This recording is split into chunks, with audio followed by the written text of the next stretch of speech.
Now I formally welcome Mr. Ravinderjit Singh ji, today's speaker of the webinar on startup of entrepreneurial ventures. So before going into that, I just want to brief you about this background of webinars. So these webinars are basically held under the institutional development program under the NAHEP, that is National Agriculture Higher Education Program of ICR, and it is funded by the World Bank. So basically, the focus is to give some skill development and entrepreneurial background to the graduate students, undergraduate students of various institutions, and particularly of GADVASU, because this project is also running in the this Guru Angad Dev Veterinary and Animal Sciences University. So under this series, certain seminars and workshops has to be organized. And due to this COVID-19 pandemic, as we all know, that students are not coming to the university for on-campus education. So university decided to take this activity as an online activity through webinars. So under this series, we have already this department of dairy engineering. We have already, I think, conducted 3 or 4 webinars right till date. So I think today we are having a very experienced speaker with us who has a experience of you can say various industries, and he was also uh, you can say linked with the ICAR as a CEO of Agri Innovate, and he helped the ICR and the universities, agriculture universities, to file their patents for their innovations. And I think this webinar, that is startup of entrepreneurial venture, he's a very right candidate for this talk, as he has a experience both way in industrial as well as ICR, and how to file the patents for innovations. So, being an entrepreneur, I think one has to be innovative, and one must know that he is doing some innovative thing, only then he will survive in the enterprise. So, I again welcome all the participants, my fellow colleagues, and Mr. Ravinderjit Singh ji, who is the speaker of the day. And if anybody else is there, I don't know the list of participants. If my seniors or my officer of the universities are there, I also welcome them. So I think Ravinderji, please now you can start your talk. Please go ahead. Thank you, Dr. Amandeep Sharma. Hope I'm audible. Yes, sir. Yes. Oh, great. So thank you and welcome to each and everyone who's participating in this webinar. And it was on a short notice, and you understand the way we operate in corporates. So, and I'm not used to giving this kind of webinar, at least to the students, but I've had many interactions with many students who were wanting to start up or set up a startup or get into entrepreneurial ventures.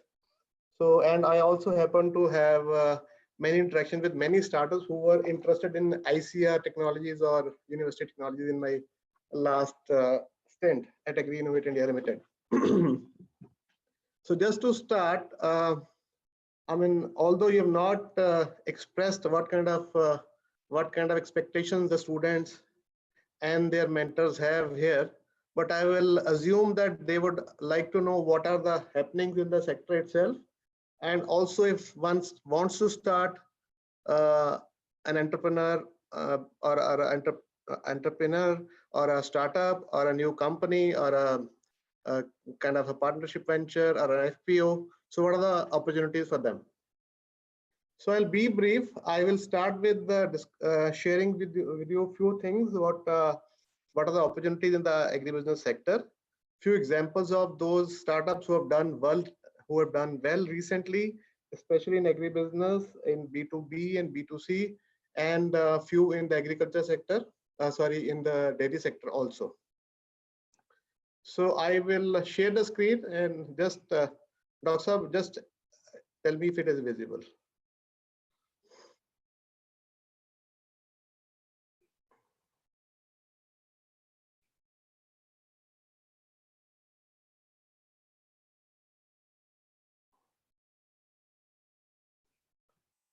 It's visible, Dr. Saab?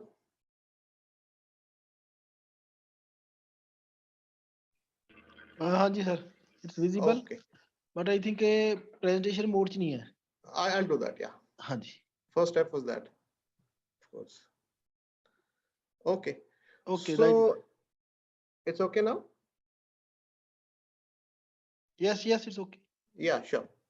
So as you all know, Indian agribusiness, although supports about 50% of the population, and it contributes about 17 to 18% of the GDP. But most of the farmers in agribusiness, in the farming sector, are very small and marginal, and land holdings are less than 2 hectares. So there are many opportunities which are there in this sector, which can be clubbed into 3-4 areas, which is taking farmer as a consumer. And of course, there are many other opportunities in which you can talk to consumers, now large consumers as consumers, but I'll come to them later. So in the farming sector, in the agribusiness sector, the opportunities are in the terms of market linkages, so providing market linkages to the farmers or to the producers, then supply chain intermediaries, means to bring in the efficiencies of supply chain, then financial services and linkages, of course, financial access to finance is a major challenge for these people. Digital infrastructure, it is the latest in the thing. Access to inputs, quality inputs, both agrochemicals and fertilizers, and of course mechanization, which is also as a service. I will go through a few examples of these later, but these are the main areas which are isolated, which are the opportunities in which many of the startups are coming into.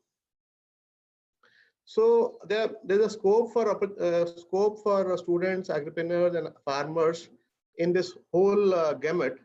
So in this, you can get into consumer products, retails, e-commerce, even specialized commercial crops like tea, coffee, cotton, jute, and there's a vast scope because this sector is growing at a very fast rate. So Indian startup ecosystem, to say, is growing at a very fast pace, and it is likely to grow by around 4 times by 2025. These are the NASSCOM observations and study, and about 1,300 startups were added in the year 2019, and every day about 3 to 4 startups are added, and 1/3 of them are into agri or allied sectors. So before I go to starting a startup, getting into a venture, I will also like to share a few examples of these startups in these areas. So I will just pause this share and go to another file. Give me a moment, please.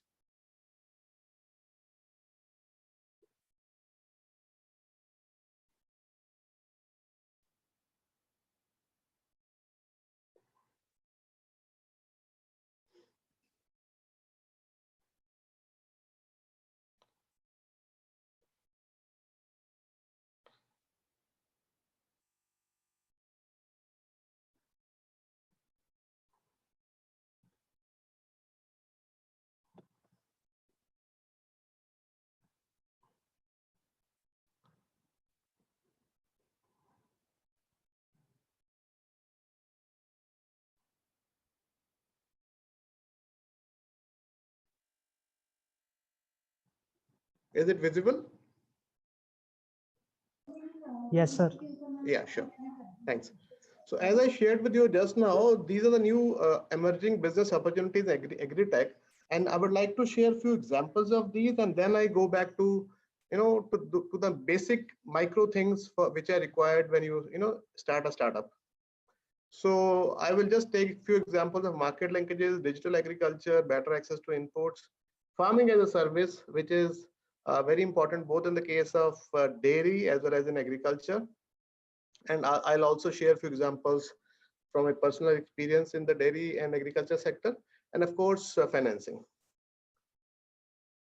So these are the market linkage, improving the supply chain part. The few examples in this case are Ninja Cart, companies like Ninja Cart, Crow Farm, FarmLink, and Wakewool.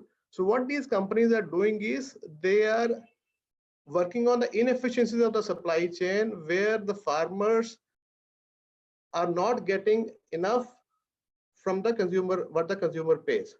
For example, if the farmer is growing vegetables and the consumer is buying vegetables, there's a huge gap what the consumer pays and what the farmer gets, and there are a lot of losses in between. So these companies are working on these areas, and they have kind of used the technologies to a large extent. A company like Ninja Cart works closely with the farmers, gets the crops grown, uses AI and blockchain, and also do a source checking, and supplies to not only consumers but also some large retail chains. Same is done by Ninja Cart. So as you can see, both these companies have got huge funding in terms of USD 165 million for Ninja Cart and USD about 500 million for Crow Farm. And both are working in both B2B segment as well as they are also working in B2C segment. B2C means business to consumer directly, and B2B is business to business, where they supply to large chains. So they have application-based platforms also, and they have which are directly used by the farmers and the consumers, and they have AI and blockchain systems to back up, which bringing the efficiencies in the whole thing. So they also helped in reducing the post-harvest losses, which is another challenge in this.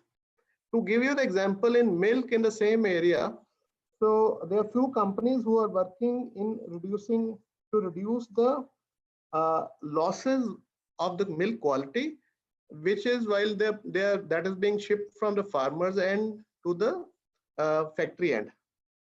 As you understand, milk is produced by very small farmers across different villages, and that is first collected at the farm level, means at the village dairy level or the whatever is the cooperative dairy level, and then that is picked up by a tanker, and then that is taken to a chilling center, and from the chilling center it is taken to the plant where it is processed.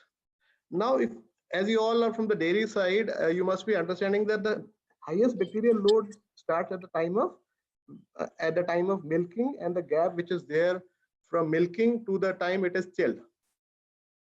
So to work on these areas, there are companies like Stellabs who are working with the farmers, one, to install to get the milk chilled by installing bulk milk coolers at the village level, or they're also checking the temperature control while the lorry is getting shipped from the village point to the chilling center, and then of course from there to the plant side.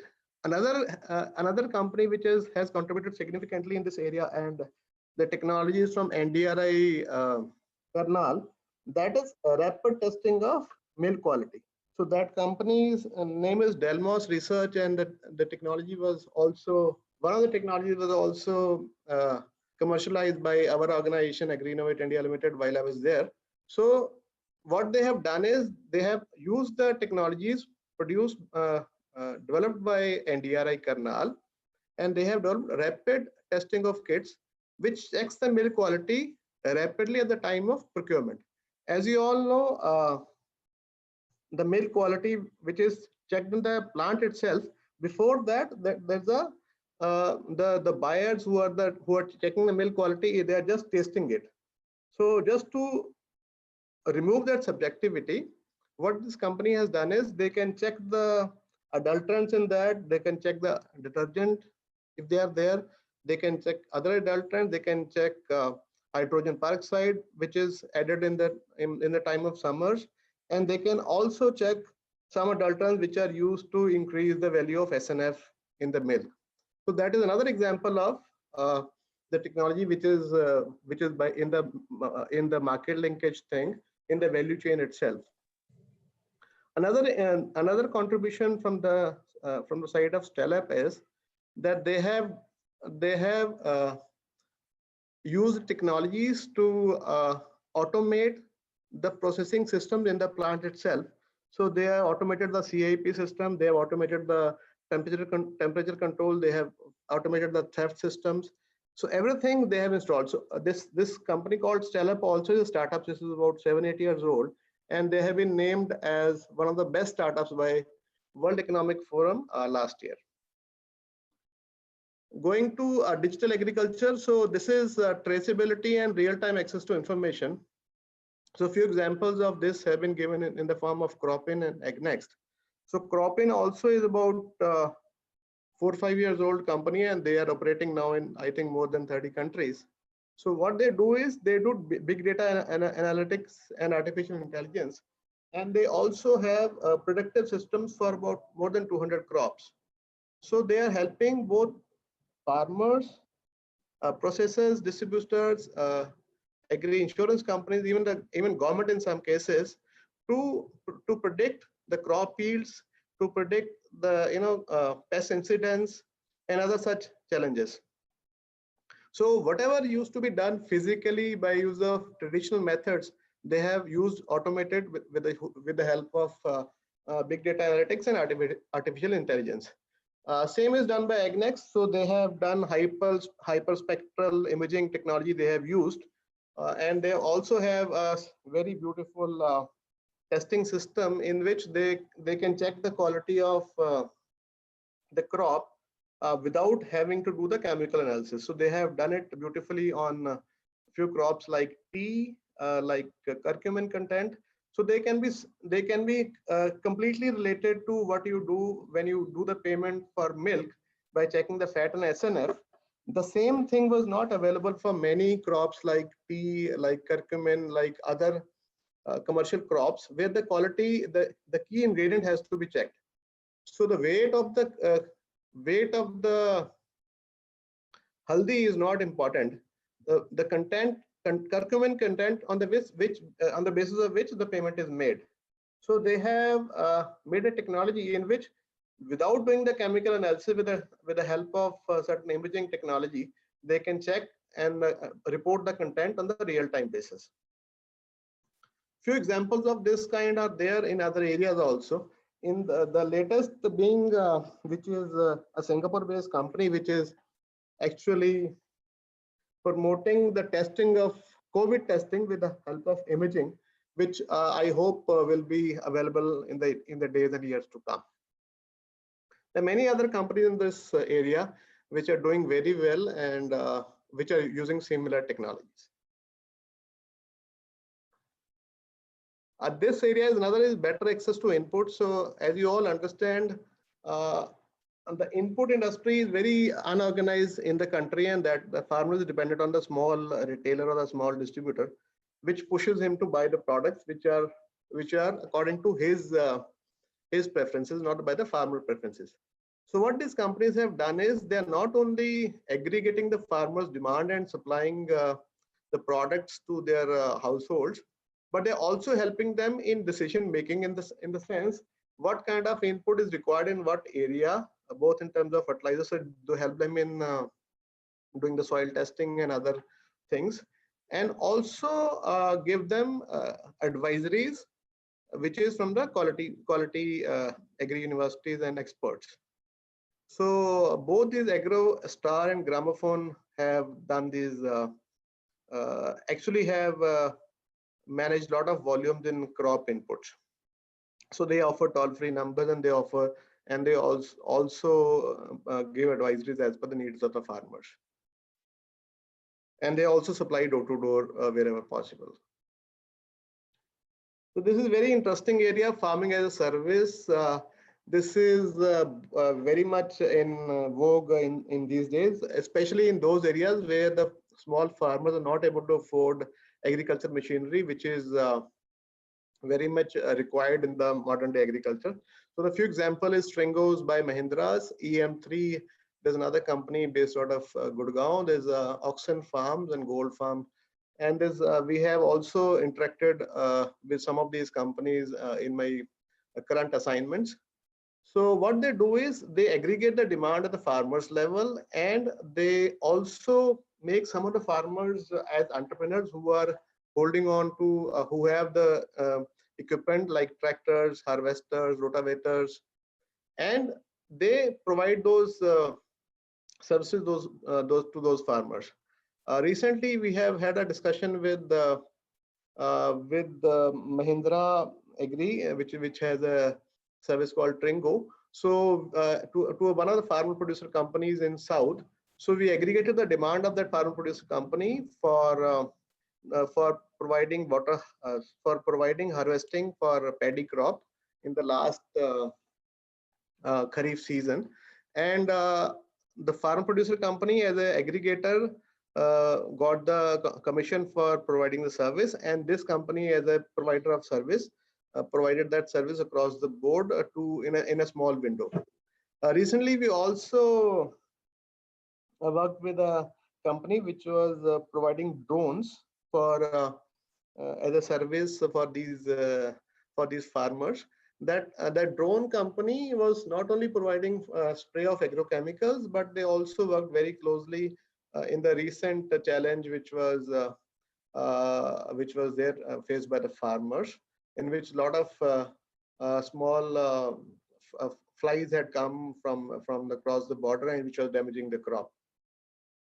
So this is kind of service which is provided by these companies, and they also have a good scope, and they are also providing that service to farmers, which is not easily accessible to by small farmers. You can see the funding by both Gold Farm and EM3 is good in the recent times, and they are operating in small areas. They intend to operate in other areas also, other parts of the country. So financing is, as you all understand, small farmers don't have access to working capital finance for their crops. So there are companies which are coming to this. So they are working as easy access of finance to. It's called microfinance to farmers, and they also provide them linkages. So one very interesting venture is Samunati, with which we are also working. So Samunati is working with farm producer organizations and provides them with funding of working capital, both for buying of the grains or the produce from the farmers, their member farmers, and also for linking them to the big buyers. A very interesting thing they do recently we have done with them is they are doing the bill discounting. An example of this was we have a farm producer company in Bidar in Karnataka. So we linked them to one of the largest commodity company in the world called ADM. So they were supplying soya bean. So soya bean at a given quality was tested by using the latest means by ADM, and the FPO used to ship the soya bean to their plant. But there used to be a lag of about 10 to 12 days, in some cases 15 days, of getting the payments back to the FPO. So that was the gap which the FPO was not able to manage, because the window is very small and they have to use that money over and over again. And not many banks are funding this this gap in terms of credit funding. It's called cash and credit funding.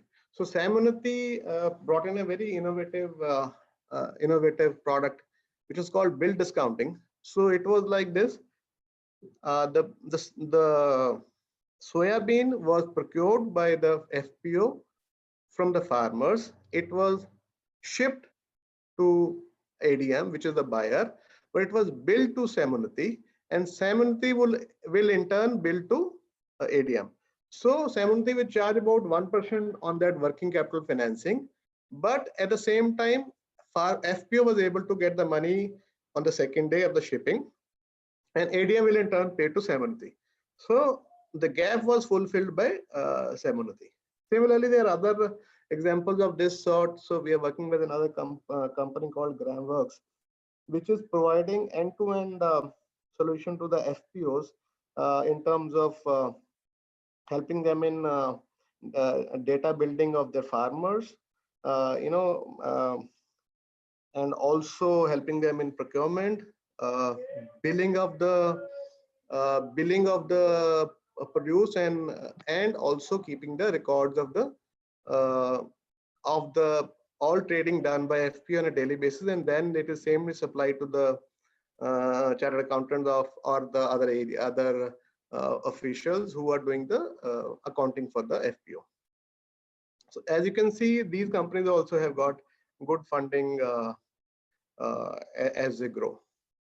So there are few examples I have shared who have actually working in these areas. So as you see, supply chain is the key focus, which is from farm gate to mandi to cold chain warehousing and to market access.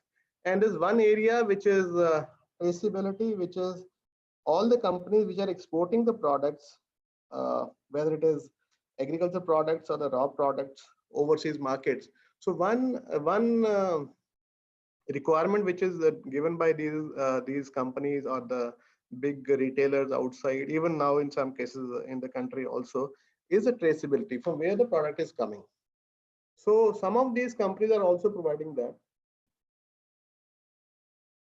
Excuse me.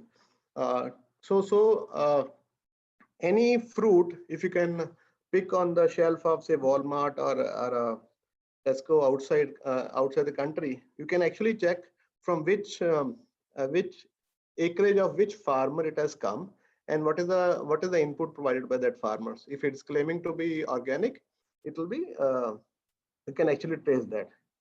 So one of the examples of a technology which was also marketed by us long time back and which also was used for traceability.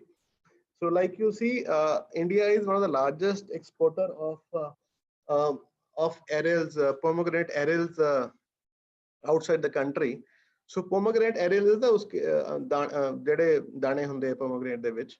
So we used to export those arils to that company used to export those arils to outside the country in US, and that traceability used to be provided by one of these startups based out of Hyderabad. So these are few examples which I would like to share here, and I would also like to share that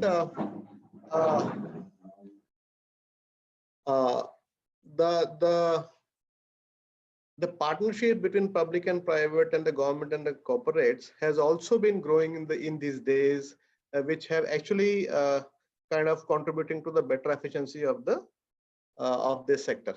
So I'll just stop here, and any questions here at this stage, so that we can go to the next level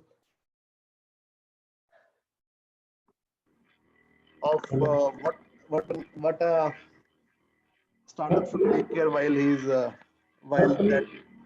Sir, please continue. You have questions at the end of our session. Please continue. Okay. You have questions at the end. Okay, your voice is not clear, but I got what you're saying.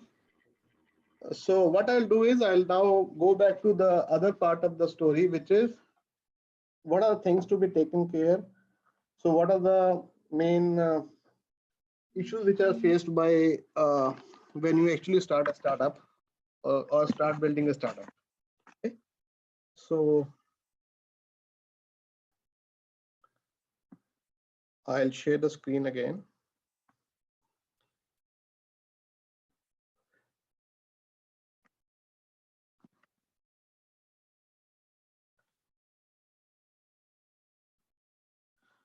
Is it visible, hopefully? Yes, sir. Okay, thanks.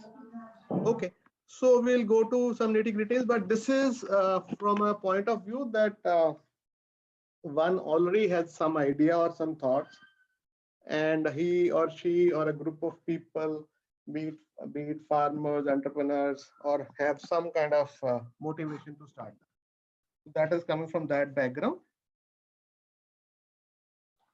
Okay, so first of all, you need to make a vision of what product or what service you want to provide and what is the gap you want to address. keep it short and memorable. For example, like Oyo when they started, or Uber when they started, or Paytm when they started. So they had some thing in mind, some gap in mind, some consumer hidden demand in mind, which they thought they'll be able to address. So define the real problem or the gap which you're trying to address. Like I gave the example of that company which provided testing solutions of milk to both consumers as well as to the companies who are buying milk. So the gap was what? As a housewife or a lady, one could not understand or be sure of the quality of milk or the milk product he or she is buying. At the same time, when the corporates are buying the milk, there was no rapid test available other than organoleptic tests, which were being done by the buyers with experience that there's a lot of subjectivity in that. So the technology was developed by NDRI and the commercialization was done by this Delmos research company. So now they're not only providing this service or a product, which are rapid, they're strip tests. Like you have the litmus test, same kind of test strips are there, and you can the cost per test is not more than I think 2-3 rupees per test. So you can check many adulterants in the milk. You can check like detergent. I give the example of that. You can check urea. You can check hydrogen peroxide and other adulterants. And same can be done by the companies. So that is a B2B model. So at the same time, they wanted to know that what are the current alternatives in the market for the rapid test. So there was no rapid test available in the market. Everything had to go to the laboratory and that has to be tested. So they also have to, I mean, and that the example I gave was, so they were convinced that the solution they are providing is better, efficient, rapid, cheap, and kind of unique also. There are many more examples of this kind while many companies get into this. I'll quote one more example from my own personal experience. Like when we set up India's largest dairy farm, and along with that we set up a processing plant. So those things were done. So now we wanted to market the product which was of much higher quality. At the same time, there was no such benchmarks available in the market which could say that you have a better quality and the consumer would pay a better price. So we went to the market, we did market research, we did large scale market research across 5 cities in the north. We did focus group discussion.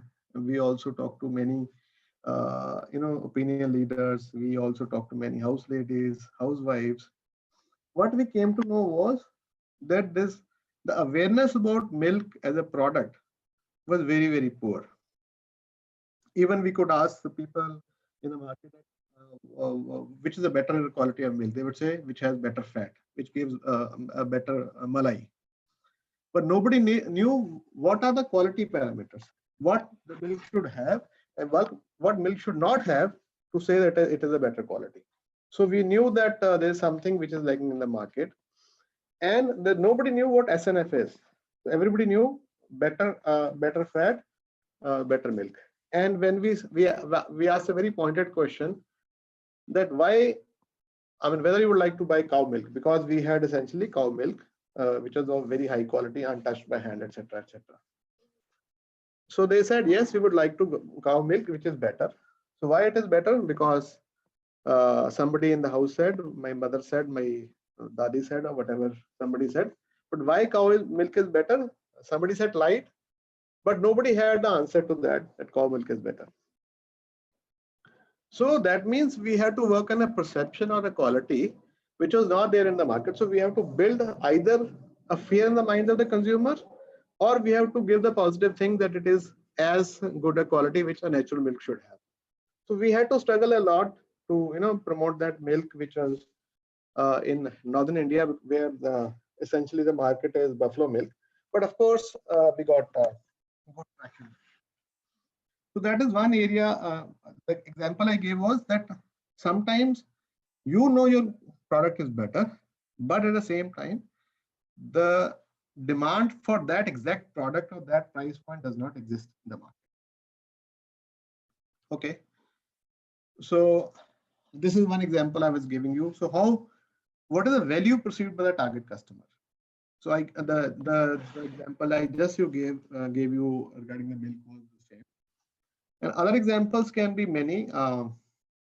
Like you have many edible products like juices or even wines. So the customer has to perceive the value and he has to be able to pay that for that.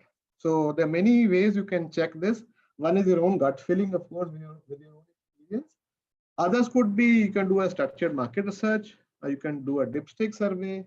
Market research example I just gave you. Then you can do a dipstick survey. You can talk to a set of customers who can give you their observation, their needs. And you can also talk to some experts in the field, like you have many experts of dairy sitting in your institute. You have GADVASU guys who are experts in the other subjects. So they can give you the example. They can give you their feedback and you can work according to that. Another example I can give you here, which is again related to dairy, but it is related to dairy farming. So as you all know, dairy farming is all about feeding, breeding, and keeping the animals. I'm talking about commercial dairy farming. So there's a huge gap which existed in the quality feeding. I will come to breeding little later when the time comes. So breeding, this feeding thing, there's a big challenge was these animals need same kind of feed across the year. Feed means both green or silage or the concentrate feed. So green is not available across the year. Same green crop is the fodder is not available across the year. And in overseas countries where they have snowfall in 6 to 7 months, they have very good dairy industry. So they feed something called silage. So going 10 years back, silage was not heard of in the country. So in our company where I worked called Micro Dairy Ventures, we were the first company to set up these silage processing systems. And we set up a silage. We bought the dry fodder in the same manner as we used to buy milk. And we set up the quality parameters like quality of dry matter content in the silage. So what I'm saying is that was one area like silage. And you'll be happy to know that Punjab exports silage to many states in the country now, because most of the states don't have any crop to feed, any fodder to feed to the animals in the Rabi season, because there's no rainfall and you don't have anything to feed. So that is one area. Breeding, I'll give you one example later on. So you also have to see what market opportunity you're looking at. Is it huge? Is it a niche market? Is it for the masses? So total and what rate it is growing? It is B2B or B2C, both, and what are macro trends and insights? For example, I'll give you this COVID thing has actually changed the mindsets of many people across the board, and there are many new industries which have come up in this. Digital has supported in many ways. One industry which is coming up very fast and growing very fast is healthcare, remote healthcare. So that is one area which could be growing. So it is both B2B and B2C, and doctors are coming up very fast into this. Competition, yes. So you have to also see what kind of competition you're likely to get. The existing companies are there. What competitive advantage you have over the other existing offerings? Like I gave you the example of the good quality milk, which we had to compare to Verka and other milk which was not of that good quality. Then how is the place in market unique to you? In the sense, are you positioning yourself with the right kind of customers? And how are the competitors? So these are things which need to be seen by you while you're setting up your system. And of course, you have to see whether your product is cleaner in terms of global carbon emission, etc., etc. So of course, you have to see what is the revenue model you have, how would the customer pay to you, and what is your operating cost, and of course, a lifetime value of an average customer. So if the customer is connected to you, whether you can keep on getting money from him. A typical example would be average revenue per customer, which is taken by all these telecom companies. So if I have a customer like Airtel has a customer or Jio has a customer, so they see what revenue they get from that customer every month. So that is the competition they have. That is the challenge they have. So another thing is,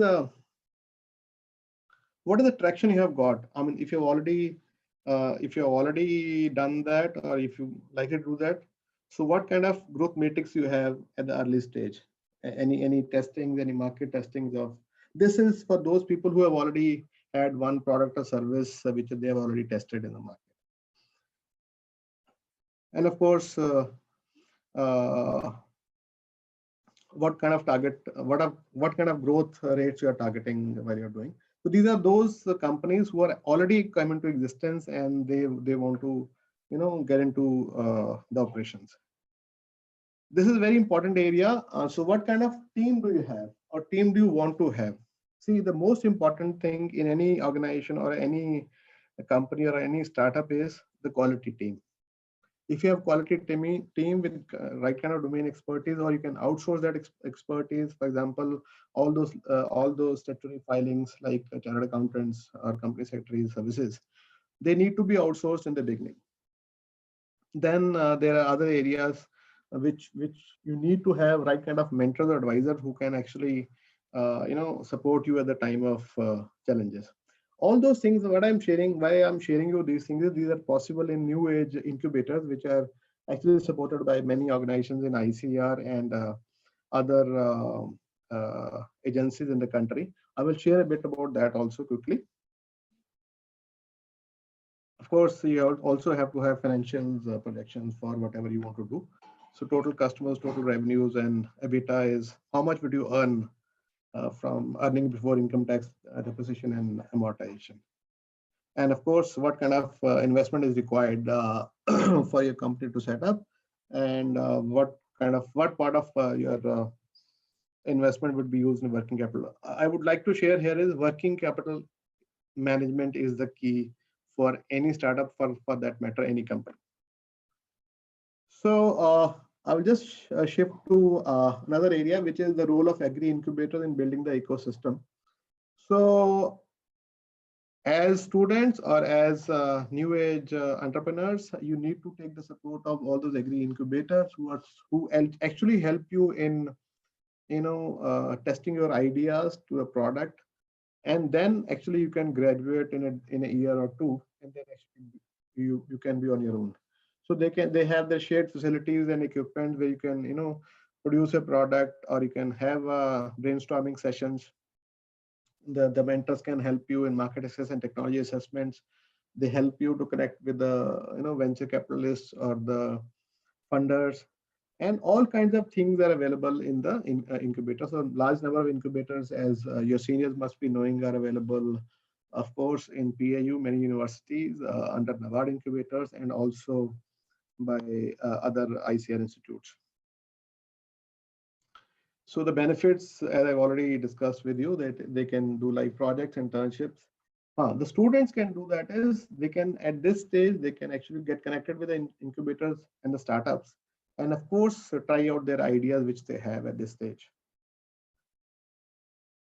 So there are many government schemes to support agri incubators in India. So which is NST, BD, Department of Science and Technologies, then biotechnology, DBT, then Ministry of Agriculture, RKVY, NITI incubators, MSMEs, MIT, etc., etc. So there are many incubators you have.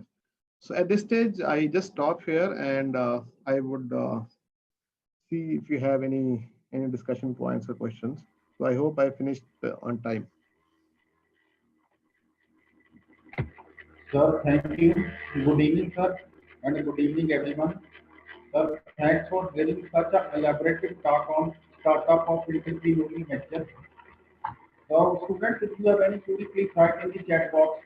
Now it's open question answer session. If you have any question, please write in the chat box.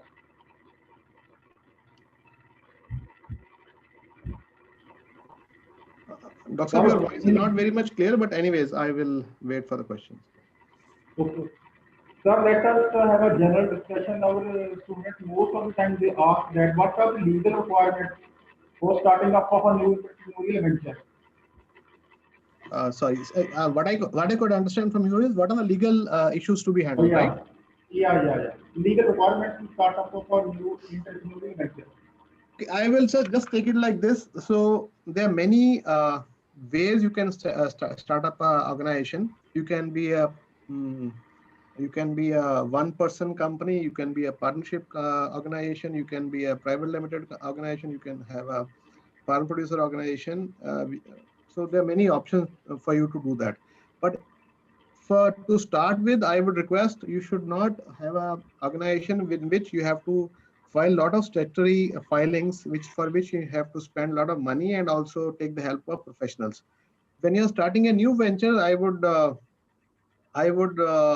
propose, or I would recommend that you should have only a partnership, or at the same at the most LLP, a limited liability partnership organization. So these are all available when you go to any incubator or any even chartered accountant. They can help you build that. So the main thing is that you should have very clear cut articles of association which says what you want to do and how you want to do. You should keep a broader scope of these. Suppose for the reason that if you want to do something else tomorrow, which is not related directly to what you're doing today, so you can actually don't need to change that articles of association once more again. Okay. Sir, if we want to start a dairy business or we want to become a dairy entrepreneur, so is there any company which provides financial assistance?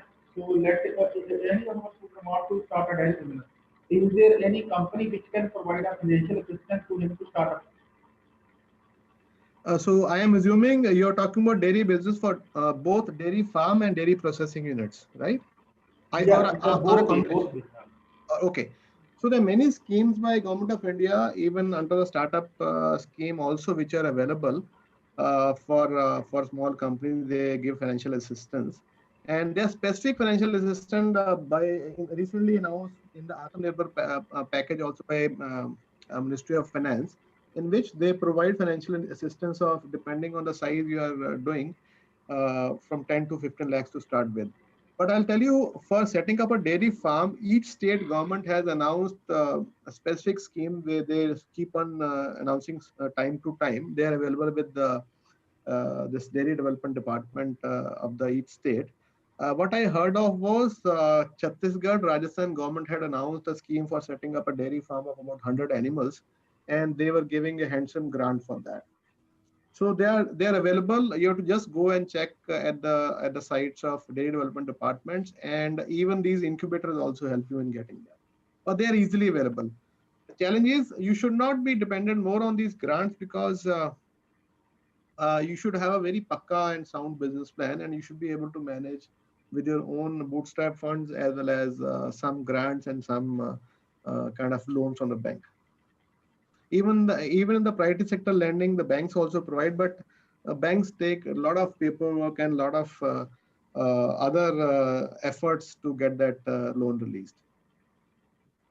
Okay, because food habits are changing, urbanization is taking place, globalization is taking place.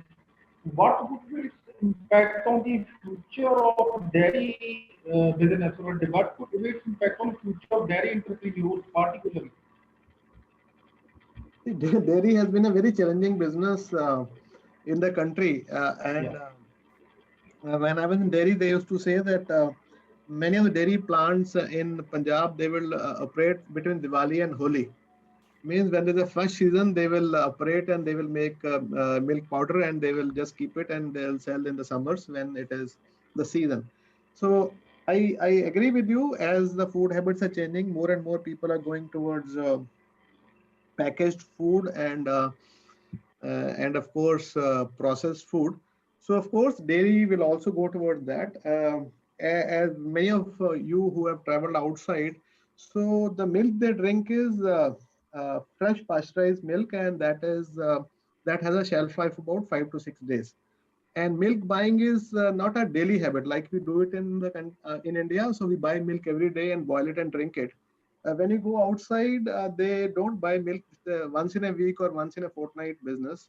They buy large containers and they don't boil it. So I understand as the milk quality goes up in India, so those kind of habits will also come in as we try to. When we launched our milk, our first customers were this American embassy and the British embassy in Delhi, because they were able to relate to the quality of milk we were able to produce, and that was packed in HEP containers. But at the same time, the consumption of cheese is likely to go up. The consumption of yogurt, which is not there as such, it's more of a curd, is likely to go up. And of course, the smoothies and which is a and even flavored milk consumption is likely to go up. That is my understanding. You are experts in this field. Okay, so coming world is of packaged products, like that, no? Yeah. Okay, sir, you are having vast experience in agri products.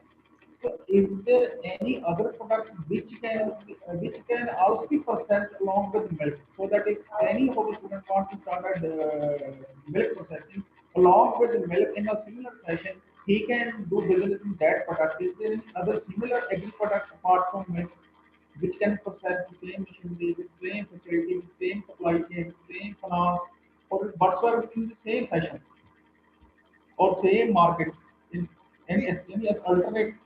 Okay, this is a very interesting question. So I will tell you one thing, that when we used to recruit team members for marketing of milk and milk products, we had to specifically go for people who had experience in milk. It requires a very different kind of mindset, very different kind of orientation. The guy who gets up early morning at 4 o'clock, uh, go in the market, push the distributors, and the distributors also, we had very big large distributors present in the city who are doing very well in FMCG, but when we push them for milk, they did not succeed. So it requires a different kind of tenacity to be able to market milk, and a different kind of mindset to be able to market milk, because it's a daily business, daily selling, daily collecting the money. That's one side of the story. Second, what you said was what kind of products can tag along with that. So my experience says, other than liquid milk, all other products can be tagged along. Like you have Amul, which is getting into now. They were already into oil. They are getting into cereals. Sorry, the breakfast cereals, and they are already into ice cream. So they are getting. So the supply chain is the same, except for liquid milk. Liquid milk is a different.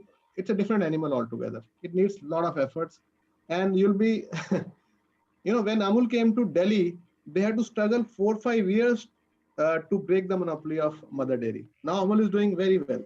Same as anybody who comes into Punjab, they cannot break the brand value of, or brand loyalty of Verka.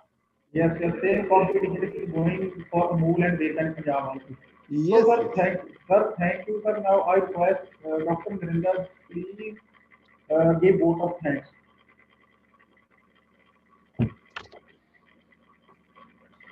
Good afternoon to one and all. It is my privilege that I take this opportunity to propose vote of thanks to those who have directly or indirectly contributed for the conduct of this webinar on startup of entrepreneurial venture.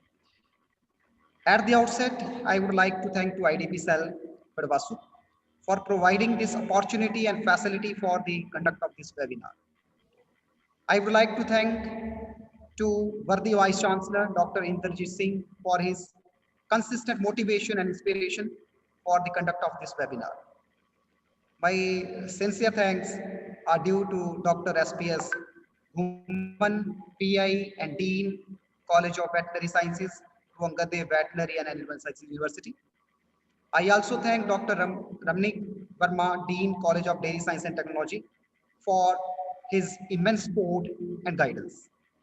I would like to thank to today's chief guest and the resource person, Mr. Ravinderjit Singh, former Chief Executive Officer, Agri Innovate India Limited, for sparing his valuable time to share his knowledge and experience and to guide our students so that they can pick up the dairy as a profession. So I thank you so much, sir. I thank you for your words like we should have a clear vision, we should have an idea which product we have to go and what may be the ultimate mission of our company. So thank you. Thanks a lot, sir. You have given a new array and a new spirit to our students. And you also have emphasized that we have to find out a gap. We have to find out the real problem in the society, and then we can come up with a new industry. I thank you, sir, for these nice words. And even our students are facilitated by the knowledge you imparted. And you have said very well that there are so many organizations like Ninja, ProFarm, FarmLink, AgriCX, EM3, AgriBolo, Gold Farm, Kheti Next, and you have given the wonderful example of Jai Kisan and Samunati. So these are the wonderful industries which have made their name.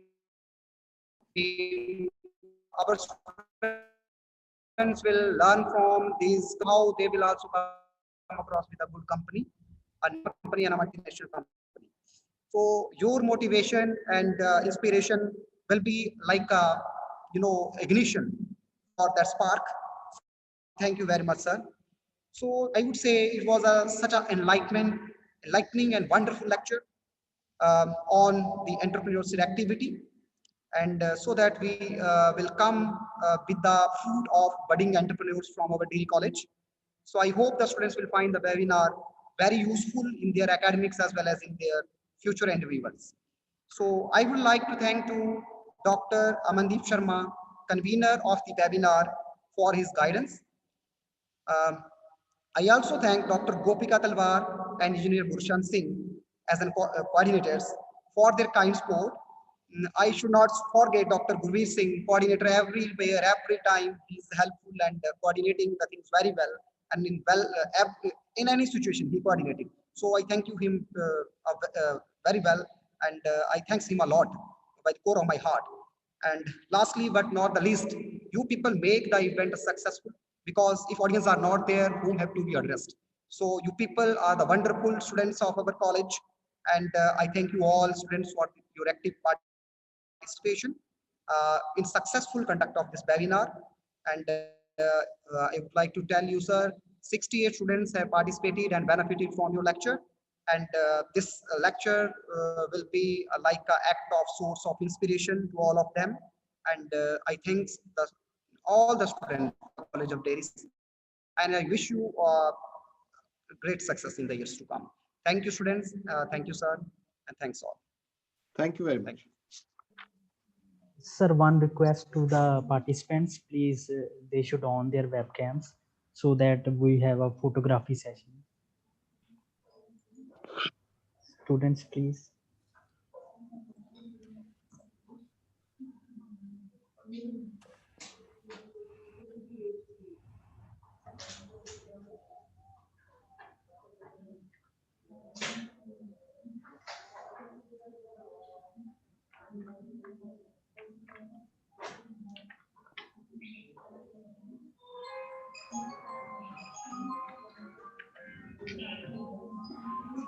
Thank you, everyone.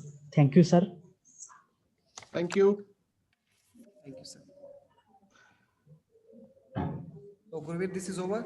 Yes, sir. I am disconnecting. Okay. Thank you, sir. Thank you, everyone. Thank you. धन्यवाद, शुक्रिया। Bye bye. Gursharan जी मिलते हैं। Okay,